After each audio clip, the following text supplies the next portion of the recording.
E hoje eu quero falar: com Deus você pode. Amém. Bom, eu quero começar com uma escritura que para mim é super encorajadora. É Jeremias, capítulo 29. Uma escritura que encoraja a qualquer um, não? Quem sabe o que está escrito em Jeremias 29? Quem sabe levanta a mão, não precisa falar. Eu sei, é o versículo 11. Não é?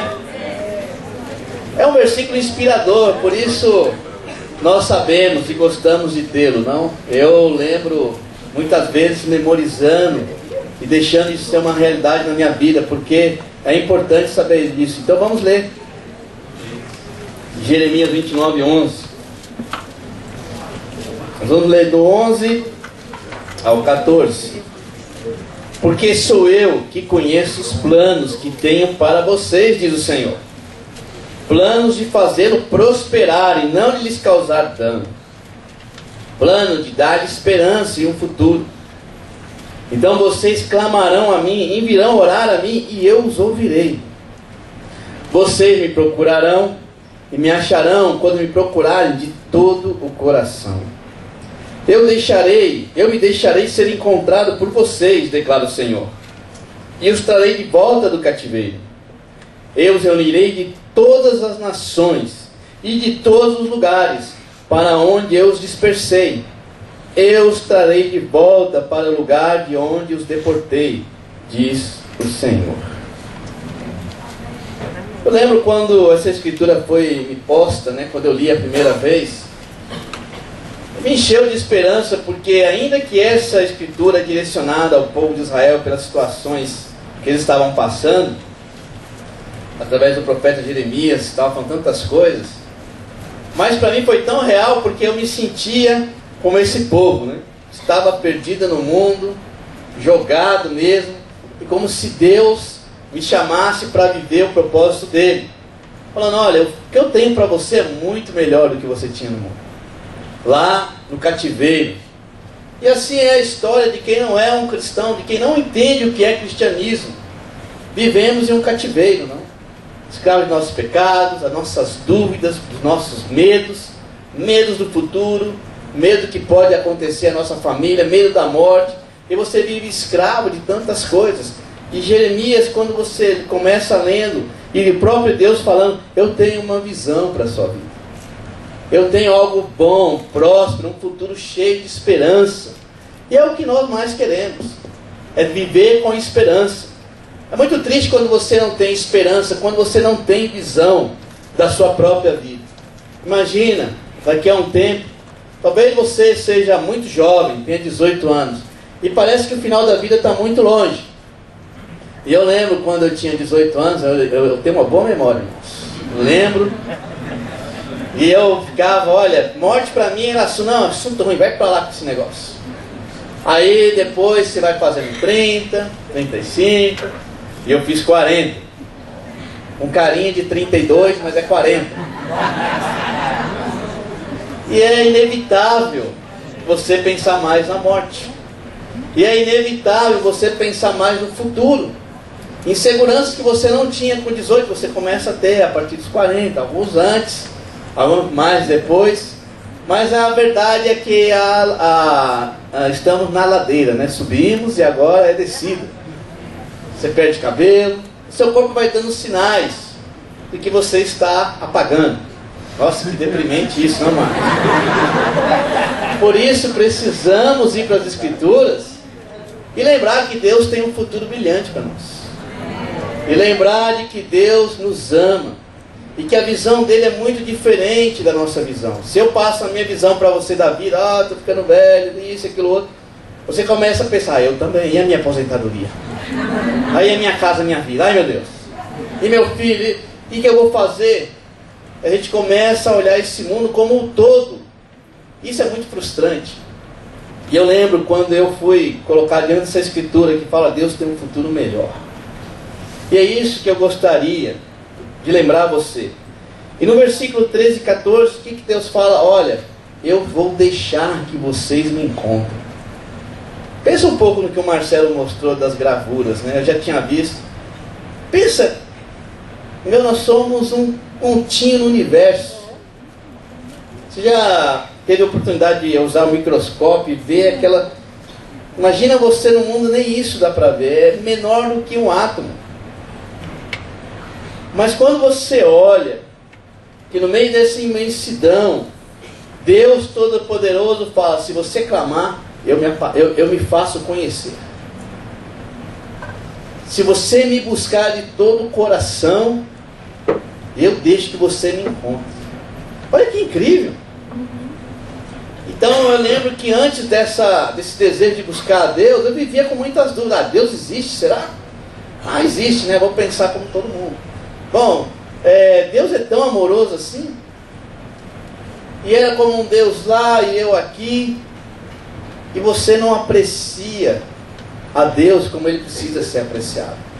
E você é mais um na multidão que fala sobre Deus, mas não desfruta do relacionamento com Ele. É mais um que entende o sofrimento de Jesus, mas não absorve, não o conhece na profundidade, ao ponto de trazer essa esperança que Ele quer dar aos nossos corações. A boa notícia é que com Deus você pode. Ele quer se aparecer, Ele quer se mostrar para nós. O quanto nós temos buscado e clamado a esse Deus. Às vezes passamos tanto tempo na televisão, na internet, reclamando talvez, reclamando do trabalho, reclamando do governo, reclamando, e pouco tempo clamando a Deus para que Ele apareça. Eu não estou falando de um milagre, de uma luz no seu quarto. Eu estou falando de uma relação íntima com Ele. É o próprio Deus, nas Escrituras, que diz: eu me revelo para você. Romanos 8, versículo 31, outra escritura animadora. O que está escrito lá? Quem sabe o que está escrito em Romanos 8, versículo 31? Só levanta a mão, não precisa citar, não vou ligar o Davi, não, se você.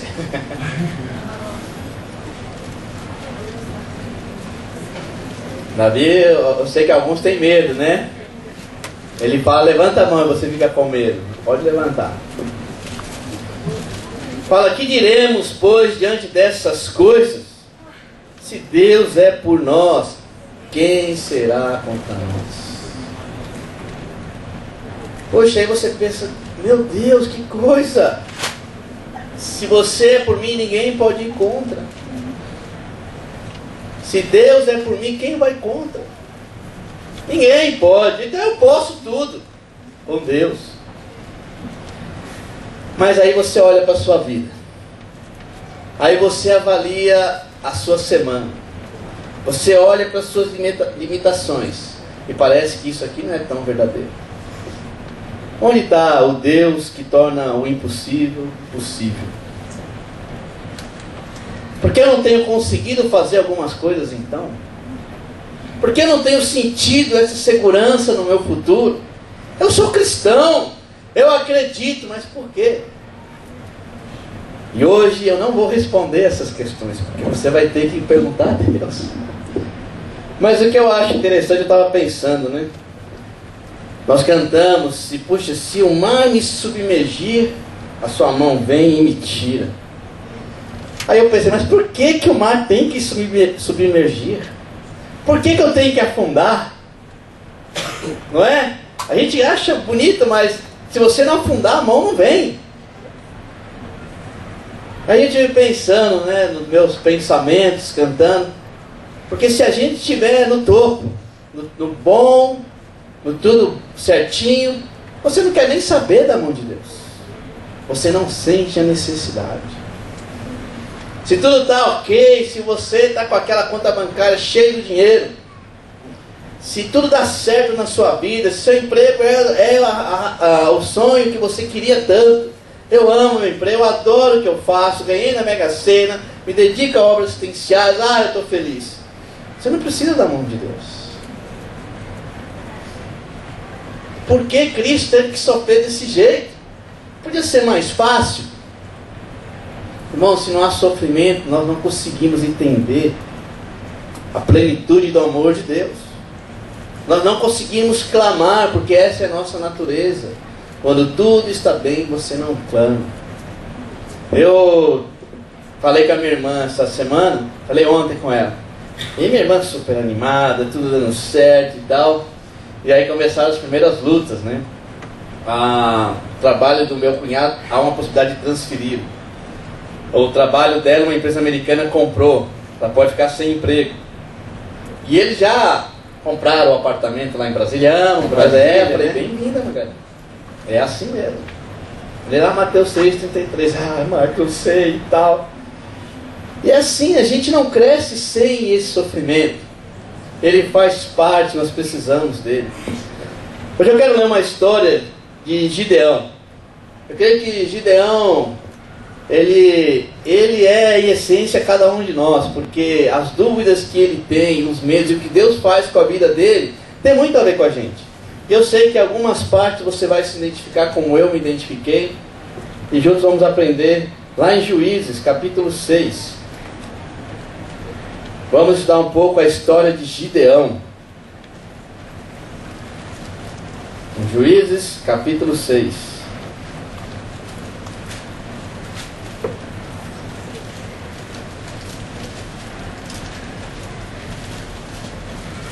Vamos começar no versículo 1. Eu vou tentar resumir um pouco a história, porque ela é longa, mas é muito interessante. É um bom livro para você ler, um bom capítulo para você meditar. Somente você que se sente tão desprezível, né? Tão limitado. E eu não estou falando que você é isso, mas eu estou falando que às vezes na nossa vida, né, com os problemas, trabalho, filho, casamento, sei lá, relacionamentos, qualquer outra coisa, às vezes nos limita tanto que sentimos sem esperança, e nos sentimos tão pequenos, incapazes de fazer algo grande para Deus.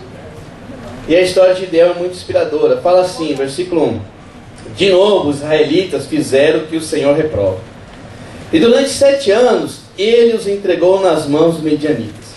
Os medianitas dominaram Israel, por isso os israelitas fizeram para si esconderijos nas montanhas, nas cavernas e nas fortalezas. Sempre que os israelitas faziam as suas plantações, os medianitas, os amalequitas e outros povos da região a leste deles as invadiam. Acampavam na terra e destruíam as plantações ao longo de todo o caminho, até Gaza, e não deixavam nada vivo em Israel, nem ovelhas, nem gado, nem jumentos. Eles subiam, trazendo seus animais e suas tendas, e vinham como enxames de gafanhotos. Era impossível contar os homens e seus camelos. Invadiam a terra para devastá-la. Por causa de Midian, Israel empobreceu, tanto que os israelitas clamaram por socorro ao Senhor. Vamos ficar por aqui por enquanto. A história conta que Israel estava passando por um momento terrível. Imagina você, né, tentando visualizar o que o povo estava passando. Imagina você sabendo quem você é para Deus. O povo de Israel era o povo escolhido. Deus o havia tirado da terra dos egípcios, eram escravos. Imagina, Deus andou na frente dele, fez grandes milagres. E fez algo incrível, porque quando Israel saía, ele ia dominando, conquistando. Foi um povo temido e respeitado. As pessoas sabiam, Deus anda com esse povo. Mas a vida passa, né, irmãos? A vida passa e os problemas vêm, e Israel se afasta de Deus. E a consequência desse afastamento é que eles ficam abertos aos outros povos. Israel não era quem era porque eles eram fortes em si mesmos. Eles eram o que eram porque era o povo escolhido de Deus. Isso faz toda a diferença. Você não é o que é porque você tem certas qualidades. É claro que Deus te deu isso, mas nós somos o que somos por causa de Deus. Nós precisamos entender isso. Eu já muitas vezes confundi o que Deus me dava comigo mesmo. Eu quero falar, às vezes nós somos orgulhosos, esquecemos que tudo que Deus tem feito é por causa da bondade e misericórdia dele. E isso é a grande luta. Satanás quer que você esqueça, ele quer lançar as flechas incendiárias, para que você esqueça que Deus é o que faz a diferença na sua vida. Tem feito a diferença para você hoje. O povo de Israel estava experimentando o que era estar separado de Deus. Tudo o que eles faziam era devastado. Bom, lá na minha empresa embaixo, eu tenho um andar de cima da empresa, embaixo abriu uma loja de celular. E a loja é super bonitinha, né? E um dia que inaugurou, tudo bonitinho, sabe? Você vê a pessoa lá, fazendo os móveis branquinhos, as cadeiras azuis, prateleiras, ar-condicionado, pessoal bacana, uniformizado, celulares de todos os últimos modelos. Instalou lá. O que aconteceu? Foi assaltado. Levaram tudo. Aí vai lá o dono de novo, não, vamos tentar, né? E vai lá e reconstrói, põe todos os modelos e arruma toda a bagunça e tal. Vamos lá, agora de novo. O que acontece outra vez? Assaltado. Aí vai lá, vai a reportagem, ele fala, pelo amor de Deus, não aguento mais, as autoridades têm que fazer alguma coisa, e vai lá e monta tudo de novo, todos os modelos, celular bonitinho. O que acontece de novo? Assaltado. Quebrou, fechou, não deu mais. Imagina, essa sensação que o povo experimentava. Eu faço, e o resultado é zero. Às vezes somos assim, nós fazemos, e o inimigo vem. E eu não quero explicar o motivo por que isso acontece, mas aqui na Bíblia era claro. Satanás havia ganhado os corações. O povo se afastou. E as consequências foram duras. E lá no versículo 7 ao 10 de Jeremias, de Juízes 6, versículo 7 a 10, fala: quando os israelitas clamaram ao Senhor por causa de Midian, e eles enviou um profeta que disse: assim diz o Senhor, o Deus de Israel, tirei vocês do Egito, da terra da escravidão. Eu os livrei do poder do Egito e das mãos de todos os seus opressores, expulsei-os e dei a vocês a terra deles. E também disse a vocês: eu sou o Senhor, o seu Deus. Não adore os deuses dos amorreus, em cuja terra vivem, mas vocês não me deram ouvidos. Deus vai lá e explica: olha, o que aconteceu foi por causa das decisões que vocês tomaram. Eu continuo sendo o Senhor, continuo fazendo coisas incríveis, mas a escravidão, a idolatria tem afastado você de mim. Sabe, algo que você precisa entender, é algo que nós vamos colocar no nosso coração e nossa mente, é que a idolatria nos impede de ver quem é Deus. A idolatria tira a visão que Deus tem para nós. Não adianta nada eu ler que, olha, Deus tem planos maravilhosos para você, você com Deus pode tudo, Deus é o Deus do impossível, se Ele está com você, nada te impede, se você é um idólatra. Se há partes no seu coração que estão ajoelhadas a deuses deste mundo, se há coisas que Deus não consegue trabalhar, porque há idolatria na sua vida. Talvez a internet seja uma idolatria. Vocês jovens, fãs do Facebook. Eu estava no rádio um dia escutando: nossa, Facebook deu um problema, não sei no que, não sei aonde, que o FBI já está investigando. Eu falei: comigo não aconteceu nada. Minha vida continua. Mas foi a notícia porque alguns estão escravos do Facebook. Alguns de vocês nem dormem para ficar no Facebook. Alguns de vocês, se não responde lá um negócio, não está conectado, parece estar fora do mundo. Alguns não precisam mais de amizades, porque está cheio de amigos no Facebook. Mas não tem nenhum amigo sincero que você pode confessar e abrir seus pensamentos, seu coração, suas dores. Eu não sou contra o Facebook, eu acho legal. Agora eu não esqueço o aniversário de ninguém. Fulano foi aniversário, irmão, parabéns. Resolvi. Um peso a menos na minha consciência. Puxa, não lembrei do aniversário do fulano. Tem seus benefícios, mas alguns são escravos. Talvez seu trabalho seja uma idolatria na sua vida. Você está trabalhando tanto, que você nem consegue enxergar a visão de Deus para você. Essa semana foi super desafiante para mim, porque saiu um funcionário, estou treinando outros. Aí vem a pressão, aí está tudo errado. E é incrível como é fácil você perder a visão. Você ficar com raiva, você ficar preocupado, você ficar cansado, ficar sem vontade. É fácil desviar. Talvez para vocês, alguns, televisão é o seu ídolo. Você se ajoelha lá e gasta tempo assistindo televisão. Não conversa mais com a família. Todo mundo lá vidrado. Talvez a sua preguiça. Talvez a sua falta de compromisso. Eu não sei, mas nós temos ídolos sim. Enquanto você não os arranca, a visão de Deus fica comprometida para você. Lá em Juízes capítulo 6, olha que interessante. Como Deus é bom. Voltando no capítulo 6, eu vou falar o versículo aqui, 13 e 14.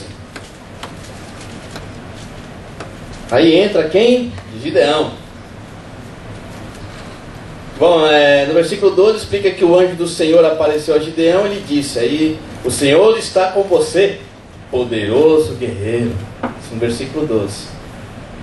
Aí que Gideão respondeu, Senhor, Gideão respondeu, se o Senhor está conosco, por que aconteceu tudo isso? Onde estão todas as maravilhas que os nossos pais nos contam quando dizem, não foi o Senhor quem nos tirou do Egito?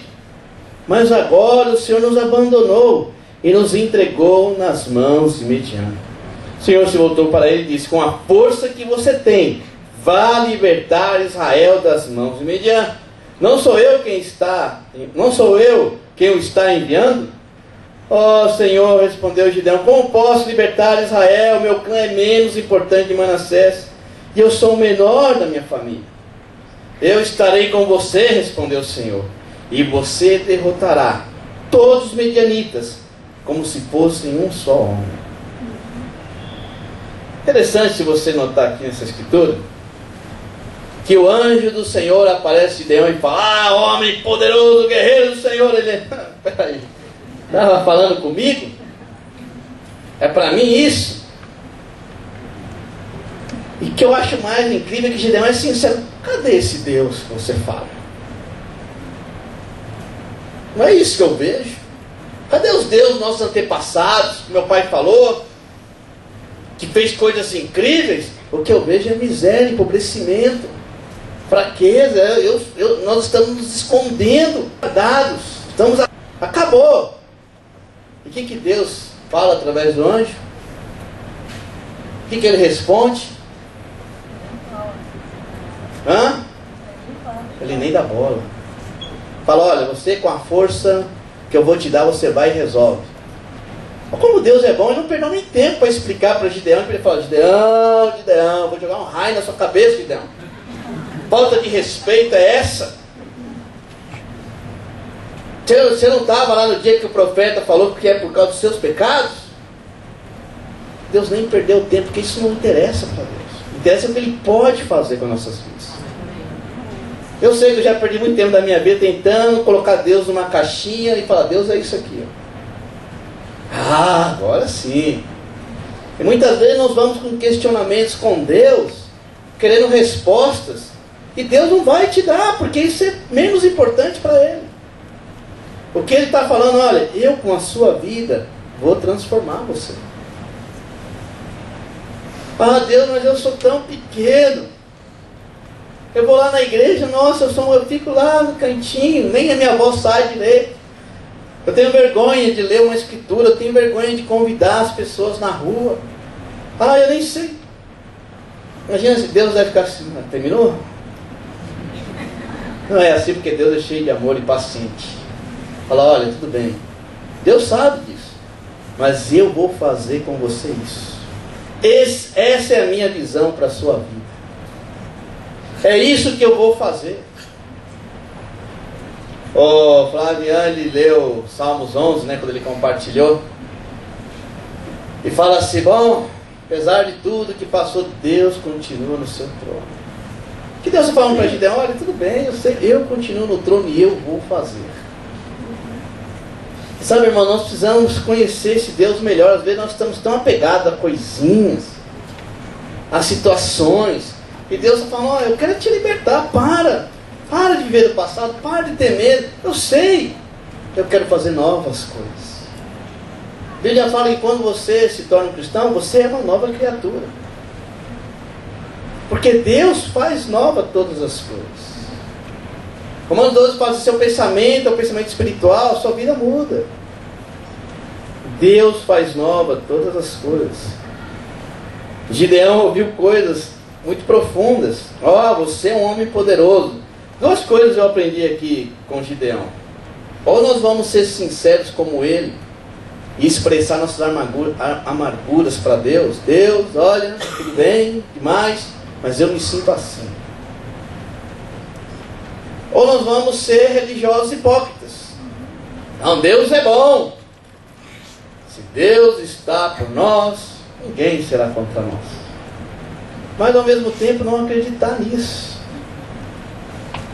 Eu lembro quando eu era apenas um religioso, eu falava sobre Deus. Eu tinha maior respeito pela Bíblia.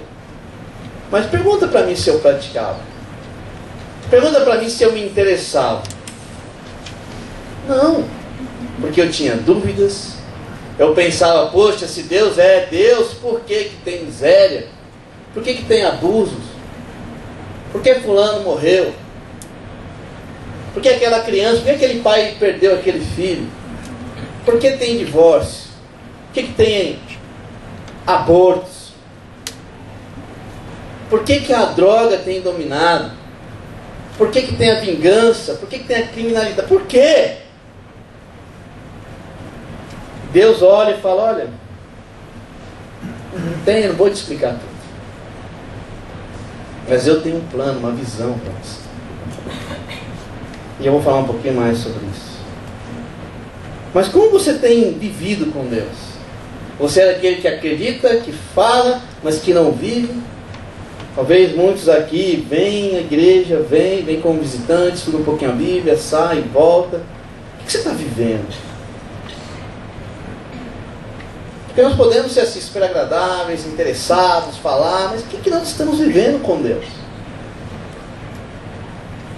Qual é a visão que nós estamos acreditando? Gideão recebeu esse desafio e ele foi super sincero. Ele falou: olha, por mais que Deus seja Deus, eu me sinto assim. E Deus foi tão misericordioso. No versículo 16 ele fala assim: eu estarei com você, respondeu o Senhor, e você derrotará todos os midianitas, como se fosse um só homem. Olha o que Deus falou para Gideão: eu estarei com você, o resto eu faço. Deus está com você? Claro que está. Talvez você não enxergue, talvez você não buscou o suficiente. Mas a Bíblia fala que Deus quer salvar todos, que Deus quer estar próximo de todos. O que está faltando? Só você pode saber isso. Deus não perdeu, Deus não se sentiu tentado em explicar tudo tintim por tintim para Gideão e ainda deixar ele com culpa. Sabe, quando eu estudei a Bíblia, eu lembro que eu tinha muitas frustrações, né? Eu duvido que você não tenha algumas frustrações. Quando você é criança, você tem muitos sonhos. Alguns queriam ser médicos. Não aconteceu. Não aconteceu. Alguns queriam ser astronautas, né? Puxa, acho que não aconteceu. A não ser que você conheça o Marcos Fontes, né? Que foi o único brasileiro que foi para o espaço. Mas eu não sei, nós temos isso, faz parte do ser humano passar por frustrações. Eu lembro que até mesmo, muitas vezes na minha vida, buscando a Deus, eu passei por frustrações, porque eu buscava daquele jeito e parece que não dava resultado. Até que eu estudei a Bíblia. Eu lembro que meu irmão conheceu, foi convidado na faculdade, aí ele me convidou. E havia algo diferente, havia meu irmão havia se transformado por algum motivo. Falávamos do mesmo Deus, falávamos da mesma Bíblia, mas o efeito nele era totalmente diferente em mim. Ele estava transformado, animado, servindo. Eu estava cheio de questionamentos, né? Até que quando eu estudei a Bíblia e comecei a ver qual era a visão de Jesus para a minha vida, isso mudou completamente. Porque pela primeira vez eu estava me relacionando com Deus num nível onde Ele falava: olha, eu tenho um plano para você. Sabe quando você deu aquela projeção e a Terra é um pontinho comparado àquela estrela enorme? Eu me sentia assim com Deus. Eu sabia que existia. Sabia que Ele era Deus, que tudo mais, que era o Criador. Mas o meu relacionamento com Ele era assim. Ele está lá e eu sou aquele pontinho. Então quando Deus é distante, as coisas, a visão dele para a nossa vida é distante. E quando eu me tornei um cristão, conheci a Jesus, é como se você tivesse Deus tão próximo. É como não? Você enxerga. Aí você olha para a sua vida, tantas coisas Deus trabalhou. E você começa a perceber. E é isso que nós temos que buscar. Talvez você tenha experimentado a distância e não a aproximação de Deus. Talvez você não tenha clamado o suficiente. Eu vou abrir um parênteses aqui, nós vamos no versículo 25. Olha que interessante. Versículo 25. Olha o que Deus fala para Gideão. Naquela mesma noite o Senhor lhe disse: separe segundo o novilho do rebanho de seu pai. Aquele de 7 anos de idade, despedace o altar de Baal, que pertence a seu pai, e corte o poste sagrado de Aserá, que está ao lado do altar. Depois faça um altar para o Senhor, o seu Deus, no topo desta elevação. Ofereça o segundo novilho em holocausto, com a madeira do poste sagrado, que você irá cortar. Quis abrir um parênteses para falar um pouco sobre altar. Deus, ele olha para Gideão e fala: Gideão, beleza, não se preocupe, eu sei que você é o coitadinho mesmo, que você está sem fé, sem esperança, mas é você que eu vou usar. E aí ele, não, ótimo. Aí Deus fala: sabe aqueles altares? Os deuses destroem. Sabe, irmão, é o que eu estava falando. Nós temos levantado alguns altares nos nossos corações, que impede a adoração sincera e verdadeira ao nosso Deus. E é isso, ainda que você tenha seus problemas, você vai ter que resolver isso. Porque não dá para Deus agir quando no seu altar não há sacrifício, quando no seu coração há divisão. E quando eu estudei a Bíblia, o chamado era esse: olha, Deus te ama, Deus te quer, mas destrói os altares pagãos. Não dá. Religiosidade não é altar. Eles precisam ser destruídos. Nós precisamos entender que Deus vai exigir sacrifício. 1 Coríntios 13:16, você anota aí, fala que nós somos o verdadeiro santuário de Deus, que o Espírito quer habitar em nós. Então, se você é santuário, você tem altar. E se você tem altar, o que você deve fazer aí? Sacrifícios que agradam a Deus. E eu não estou falando, anulando graça, graça sobre graça. Graça é outra coisa. Deus nos ama, é isso que eu tenho falado aqui também. Mas vai haver sacrifício. Né? Por isso que eu falei, puxa, será que seria bom se a gente não tivesse nenhuma luta?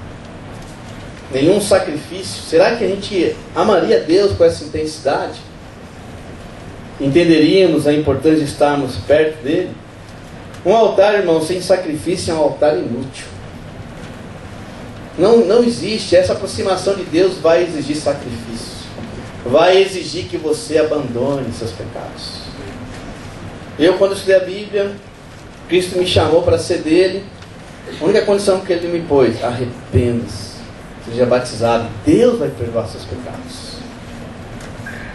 Alguns talvez fogem de estudar a Bíblia porque não querem esse sacrifício do abandono do pecado. Querem viver a religiosidade sem entender que existem altares de deuses falsos no seu coração. Talvez o trabalho em excesso, talvez a imoralidade, talvez a mentira, a insegurança, o medo do futuro. Eu não sei. Mas eu sei que se você decidir conhecer a Deus e clamar, você vai saber quais são os altares. Você vai saber. Então, Deus fala: destrói. Em Gênesis 29:18, só anota, diz que eram feitas ofertas, né, de sacrifícios no altar e tinha um aroma agradável a Deus. Churrasco não cheira bem, irmãos? As ofertas precisam ter um aroma agradável. Que oferta nós estamos dando a Deus? Qual é o aroma? Qual é o aroma que chega a Deus? Em Gênesis 22, 9, Abraão ele constrói um altar para sacrificar seu próprio filho. Deus havia falado, ó, eu dei seu filho, agora sacrifique. E ele constrói um altar, e quando ele vai sacrificar, o anjo do Senhor fala, não, não faça. Deus viu que você está disposto. Olha, teve que construir e sacrificar. E aí Deus deu um animal lá, apareceu lá na moita enroscada, e Abraão sacrificou. Você vai ver em Esdras, versículo 3 ao 6, que antes de construir, de reconstruir a muralha, eles tiveram que fazer sacrifícios. Ó, primeira coisa, faça um altar para Deus e sacrifica. E eles fizeram com receio, com medo, porque era um sinal de que eles iam fazer alguma coisa, eles tinham medo de serem atacados. Mas eles fizeram. Esdras 3, versículo 3 ao 6, você vê lá. O próprio Gideão, quando recebeu de Deus o chamado para destruir os altares e construir um para Deus, ele fez morrendo de medo, ele fez de madrugada, porque ele sabia, olha, isso vai trazer repercussão. E essa é outra história, quando você quer ter uma semana, quer ter uma vida entregue a Deus, vai ter repercussão, o mal se levanta. Você tem que aceitar essas coisas e combater. Salmo 50, 23 diz, quem me oferece sua gratidão como sacrifício, honra-me, e eu mostrarei a salvação de Deus aos que andam nos meus caminhos. Não é bom você escutar Flaviano agradecido pelo que a gente fez por ele. Aí vem a Leia hoje e fala, eu quero agradecer. E ela falando, olha, a Bíblia fala que você deixa a família, deixa irmãos, você recebe. Agora só prova isso quem realmente deixa. Só pode vir com autoridade para compartilhar o que Deus faz com você quando você se sacrifica. Para muitos isso só vai ser uma teoria. Sabe, olha, construa um altar. Sacrifica, já é tempo. Você acha que nós ganhamos o mundo? Você acha que Belo Horizonte está evangelizado porque está cheio de igreja? Mentira, você sabe que não. Porque a imoralidade não tem baixado, a criminalidade não tem baixado, as drogas não têm baixado. Onde estão os cristãos? Onde está o nosso país? Ganham para Cristo? Onde estão aqueles milhares e milhares que vão nas marchas para Cristo? Está faltando sacrifício. Onde nós estamos? Faltando sacrifício. Quero fechar o parênteses só para você entender que no seu altar precisa ter um sacrifício. Bom, e a história é incrível, nós vamos lá para Juízes capítulo 8. A história é incrível, que passa Gideão, aí você vê, né? Gideão vai, fica cheio de medo, pede para Deus um monte de sinais. Alguns usam isso até como virou uma doutrina, né? Vou pedir um sinal para Deus. Se passar um carro amarelo é porque é assim. Se passar um carro vermelho, não, melhor, carro amarelo presta atenção, carro verde pode ir, carro vermelho não faça. Você está querendo colocar Deus numa caixinha?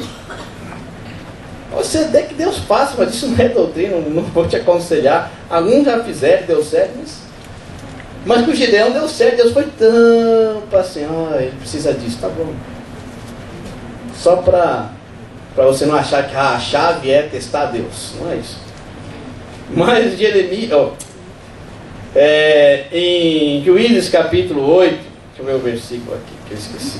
No versículo 22 ao 23, olha que interessante. Jeremias, oh meu Deus, leia Jeremias depois, deve ter coisa interessante lá, né? Estou ficando velho mesmo, você está vendo, né? Mas em Juízes, capítulo 8, lá no versículo 22, é o final, e não leio ainda porque é muito impactante o que ele fala, mas depois de tudo que Gideão passou, de testar a Deus, das inseguranças, né? Ele forma um exército, Deus fala, não, está muito grande. Ele resume o exército dele a 300 pessoas. E lembra que no começo de Juízes fala que o povo que atacava Israel era uma multidão, dava para contar os homens.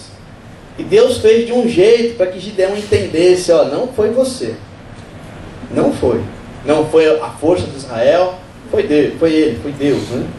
E lá no versículo 22, olha só, os israelitas disseram a Gideão, reine sobre nós, você, seu filho e seu neto, pois você nos libertou das mãos de Midian. Não reinarei sobre vocês, respondeu-lhes Gideão, nem meu filho reinará sobre vocês, o Senhor reinará sobre vocês. Gideão entendeu, olha, não sou eu. Não queira a visão de nenhum homem, não dependa de ninguém. Dependa de Deus, porque Ele é quem reina. Quem reina no seu coração? Quem é soberano às tuas vontades? Quem? Para a gente terminar, Jó, capítulo 10, versículo 4 a 5.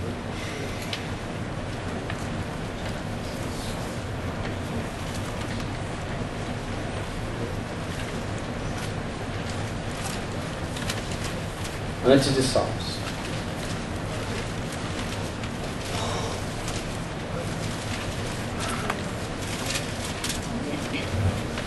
Jó, capítulo 10, versículo 4 ao 5.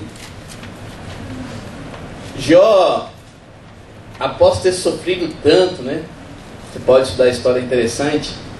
Deus permite que Satanás toque em todas as áreas de Jó: saúde, dinheiro, família. E ele chega um momento do sofrimento dele que ele questiona Deus. E ele fala assim para Deus: acaso tem olhos de carne? Enxerga como os mortais? Teus dias são como de qualquer mortal? Os anos de tua vida são como os do homem? E quem nunca pensou assim sobre Deus?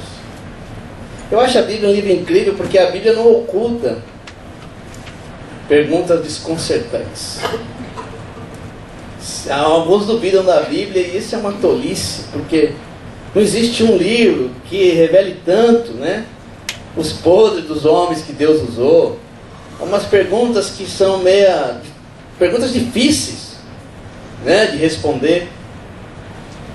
E Jó fala: Deus, você tem olhos de carne? Será que você sente o que eu sinto? Será que você consegue ter a visão deste mundo? Sabe, irmãos, a resposta de Deus para isso é Jesus. Jesus veio, se fez carne.